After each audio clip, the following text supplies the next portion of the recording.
برادران اسلام و سنیت، السلام علیکم ورحمۃ اللہ وبرکاتہ۔ وعلیکم السلام ورحمۃ اللہ۔ الحمدللہ رب العالمین الرحمن الرحیم مالک یوم الدین، ایاک نعبد و ایاک نستعین، اہدنا الصراط المستقیم، صراط الذین انعمت علیہم غیر المغضوب علیہم ولا الضالین، وصلی اللہ تعالی علی خیر خلقہ ونور عرشہ سیدنا و ناصرنا و مولانا محمد وعلی آلہ و اصحابہ اجمعین، اما بعد، اعوذ باللہ من الشیطان الرجیم، بسم اللہ الرحمن الرحیم۔ ان الدین عند اللہ الاسلام، آمنت باللہ صدق اللہ مولانا العظیم وبلغنا رسولہ النبی الکریم، ونحن علی ذلک لمن الشاہدین والشاکرین والحمد للہ رب العالمین۔ عقیدت و محبت کے ساتھ بارگاہ رسالت میں درود شریف پڑھ لیں۔ اللہم صلی علی سیدنا مولانا محمد مبارک وسلم، صلاۃ و سلام علیک یا رسول اللہ صلی اللہ تعالی علیہ وسلم۔ اللہ تعالی ہماری اس محفل کو قبول فرمائے، آمین ہم سب کی بخشش مغفرت کا ذریعہ بنائے، آمین۔ خوش نصیب ہیں ایسے لوگ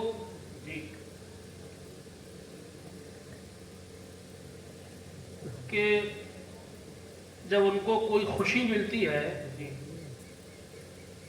تو وہ اس خوشی کو منانے کے ساتھ ساتھ خوشی دینے والے کو بھی یاد رکھتے ہیں۔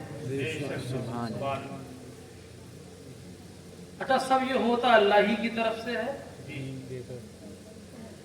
آپ خوش نصیب ہیں کہ آپ نے اس خوشی کے موقع پر خوشی دینے والے کو بھی یاد رکھا ہے، ورنہ اس بھیانک دور میں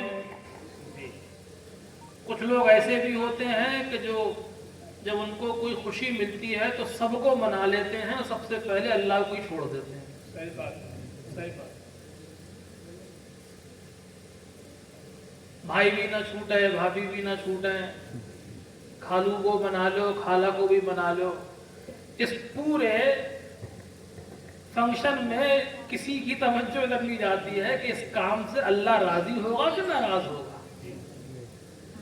سب چھوٹ جائیں بھلے سے، بس اللہ نہیں چھوٹنا چاہیے۔ سب کو آپ نے منا لیا اور اللہ اگر ناراض ہو گیا تو سب معاملہ خراب ہے، اور اللہ اگر آپ کے ساتھ ہے تو انشاءاللہ آپ زمین کے اوپر بھی کامیاب رہیں گے اور زمین کے نیچے بھی کامیاب رہیں گے۔ سبحان اللہ۔ وقت کافی ہو چکا ہے اور ہمارے جلسے کے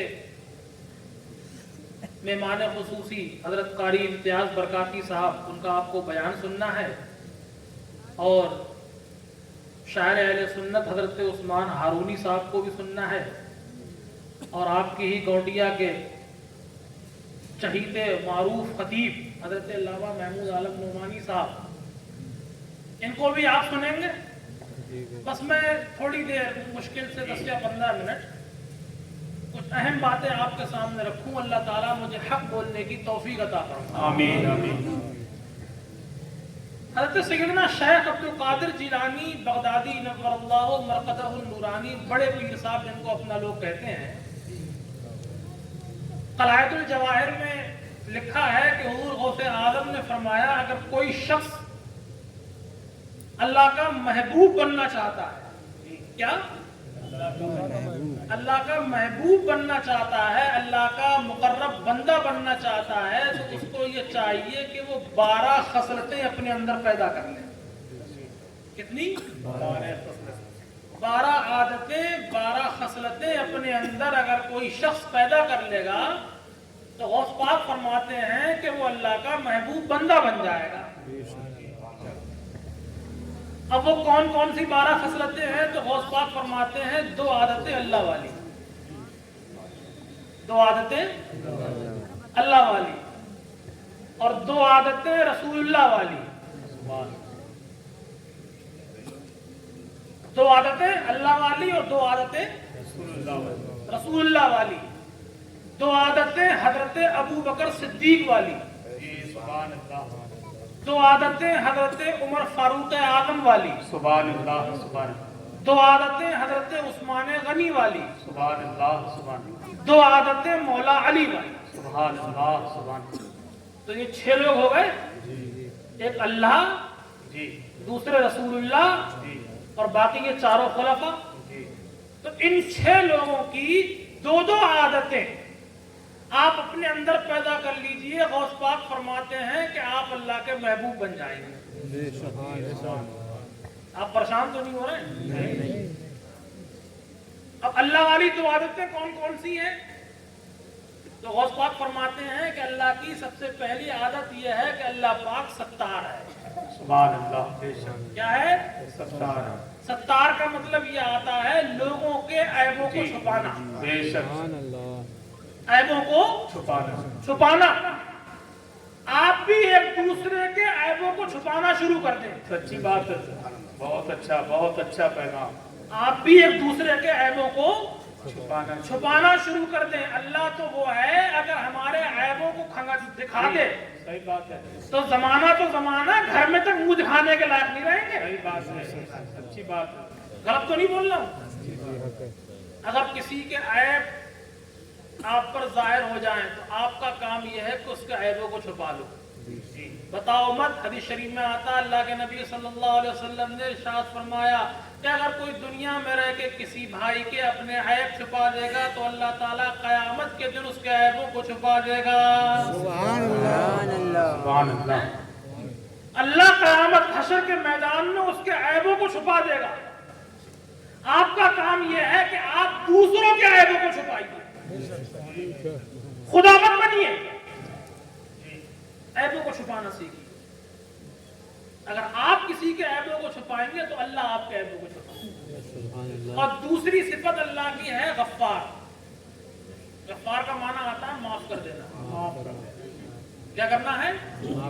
معاف کر دینا. کوشش کیا کرو کہ ایک دوسرے کو معاف کر دیا.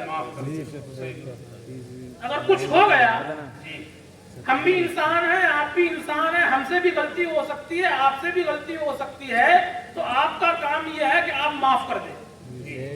کیوں؟ اس لیے کہ اللہ بھی معاف کر دیتا ہے, اور یہ معافی ہی کا نتیجہ ہے کہ ہم زمین کے اوپر رہ رہے ہیں. یہ معافی ہی کا نتیجہ ہے کہ آسمان سے پانی برس رہا ہے. یہ معافی ہی کا نتیجہ ہے کہ زمین سے ہمارے لیے سبزہ اگ رہا ہے. اللہ اگر معاف نہ کرے تو ہم کھانے پینے تک کو محتاج ہو جائیں گے. غلط تو نہیں بول رہا ہوں؟ سچی بات. تو کوشش کیا کریں ایک دوسرے کو معاف کر دیا کریں. حضرت فاروق اعظم رضی اللہ تعالی عنہ امیر المومنین تھے, خلیفہ تھے. تو فاروق اعظم کا کام یہ تھا کہ مدینے میں رات میں چکر لگایا کرتے تھے, یہ دیکھنے کے لیے کون پریشان ہے, کسی پہ ظلم تو نہیں ہو رہا ہے, کس طریقے سے وہ اپنی رات گزار رہا ہے. تو دیکھا حضرت فاروق اعظم رضی اللہ تعالی عنہ ایک مکان کے قریب سے گزرے, اس میں کسی شخص کی آواز آئی. کتاب میں لکھا ہے کہ وہ بوتل کی آواز آئی. حضرت فاروق اعظم کو یہ گمان آیا ہوا کہ شاید یہ شراب پیتا ہو, تو فوراً ہی حضرت فاروق اعظم نے اس کی دیوار کو پھلانگ کے اس کے گھر میں داخل ہو گئے. تو دیکھا کہ ایک بوڑھا آدمی بیٹھا ہوا شراب پی رہا ہے. بوڑھا آدمی بیٹھا ہوا شراب پی رہا. حضرت فاروق اعظم نے کہا کہ تمہیں شرم نہیں آتی ہے, تم بوڑھے انسان ہو اور اللہ کی حدوں کو پھلانگ رہے ہو, شراب پی رہے ہو. تو وہ حضرت فاروق اعظم سے کہنے لگا, عمر میں نے تو اللہ کی ایک حد کو توڑا ہے, میں نے اللہ کی ایک حد کو توڑا ہے, تم نے تو 3 حدوں کو توڑ دیا. جی نعرے تکبیر, نعرے رسالت, شاہکار ترنم تابش رضا اتراکھنڈ بھی نعرے تکبیر. آپ بات سمجھ رہے ہیں میری؟ حضرت فاروق اعظم نے اس بوڑھے انسان کو شراب پیتے ہوئے دیکھا تو کہا کہ تمہیں شرم آنی چاہیے, تم بوڑھے ہو, شراب پی رہے ہو, اللہ کی حدوں کو پھلانگ رہے ہو. تو بوڑھا انسان کہنے لگا امیر المومنین میں نے تو ایک حد کو توڑا ہے، تم نے تو 3 حدوں کو توڑ دیا۔ حضرت فاروق اعظم دنگ رہ گئے، کہنے لگے میں نے کیا کرا ہے بتاؤ؟ تو وہ کہنے لگا سب سے پہلا تم نے جرم یہ کیا ہے کہ تم بغیر اجازت میرے گھر میں داخل ہو گئے، بغیر اجازت میرے گھر میں داخل ہو گئے۔ سنتے رہیو، اس سے کیا پتہ لگا کہ بغیر اجازت کسی کے گھر میں داخل نہیں ہونا چاہیے۔ آپ کسی کے گھر پہ جائیں، دروازے پہ دستک دیں 3 مرتبہ، اگر کوئی اندر سے آ رہا ہے تو ٹھیک ہے، ورنہ خاموشی سے چلے جائیں۔ دوسرا جرم آپ نے یہ کیا ہے، حضرت فاروق اعظم سے بولا کہ آپ اس تجسس میں کیوں گھوم رہے تھے، کون کیا کر رہا ہے، آپ کیوں کسی کے عیبوں کو ٹٹول رہے تھے؟ اس سے پتہ لگا کسی کے عیبوں کو نہیں ٹٹولنا چاہیے، صحیح بات۔ اور تیسرا جرم آپ نے یہ کیا ہے کہ آپ جب آ ہی گئے تو آپ کو پہلے سلام کرنا چاہیے تھا، آپ نے سلام ہی نہیں کرا۔ تو آپ نے یہ 3 جرم کرے ہیں، میں نے تو ایک ہی کیا ہے۔ حضرت فاروق اعظم رضی اللہ تعالیٰ عنہ کچھ نہیں بولے اور شرمندہ ہوئے، خاموشی سے تشریف لے گئے۔ لیکن اس کا اثر یہ ہوا کہ اس بوڑھے آدمی نے مسجد نبوی میں نماز پڑھنا چھوڑ دی۔ حضرت فاروق اعظم کو بڑا احساس ہوا کہ ایک شخص نے میری وجہ سے نماز پڑھنا چھوڑ دی ہے، مسجد میں آنا چھوڑ دیا ہے۔ گھر پڑھتا ہوگا نماز، کیوں؟ اس کو یہ ڈر تھا کہ اگر میں مسجد میں نماز پڑھنے کے لیے جاؤں گا کہیں عمر یہ عیب لوگوں کے سامنے نہ بتا دے۔ مسجد میں آنا چھوڑ دیا اس نے۔ حضرت فاروق اعظم بڑے پریشان رہنے لگے۔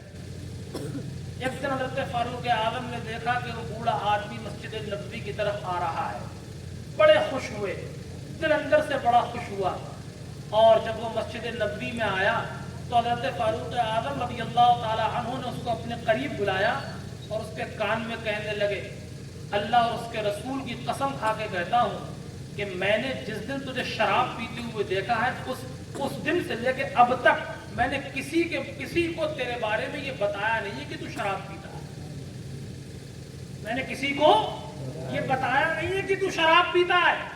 تو وہ بھی حضرت فاروق اعظم کے کان میں کہنے لگا امیر المومنین مجھے بھی اللہ اور اس کے رسول کی عزت کی قسم جس دن سے آپ نے مجھے شراب پیتے ہوئے دیکھا ہے اس دن سے آج تک میں نے شراب کو اپنے منہ ہی نہیں لگایا ہے۔